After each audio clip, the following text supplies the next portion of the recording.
গতকাল রাত আনুমানিক 10টা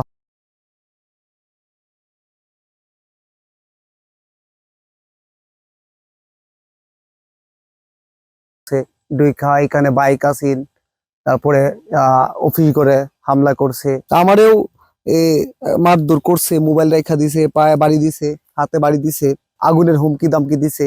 মোখলেসুর রহমান যিনি পরিচালক চালায়, ওনার উপরে হামলা হয়েছে, ওনারা মারার চেষ্টা করছে, গাড়ি 5-6টা ভাঙচুর করছে, দাও দে কুবাইছে, ফিশারির মাছ যারা নিতে আসছে তাদের টাকা পয়সা নিচে গাড়ি ঘোড়া হ্যানতে আটকায় সব রেখে দিছে।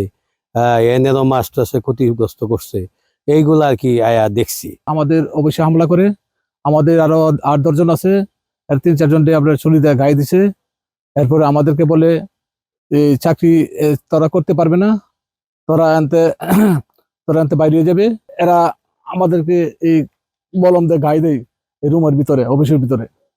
এদের অফিসের ভিতরে এরপরে আপনার এরা আমাদেরকে এই এলাকার মানুষদের হুমকি দেয়, আমাদেরকে ধরে নিয়ে যাবে, এগুলো বক্তব্য। কালকে রাত্রে 10:30 বাজে প্রায় 100 লোক আমাদেরকে উপরে হামলা করছে। আমরা 160 মন মাছ ধরছি ঢাকা চালান করার জন্য, এবং 3টি গাড়ি আইছে।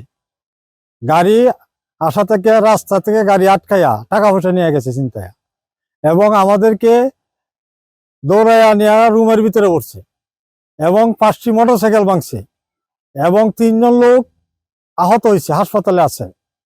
আমাদেরকে মারার জন্য অনেক চেষ্টা করছে, বলম দিয়ে গাও দিছে, দেশি অর্থ দাও বলম নিয়ে আসছে, চাপাটি হকি স্টিক নিয়ে অতিরিক্ত হামলা করছে, এবং আমাদেরকে এখনো হুমকির মাধ্যমে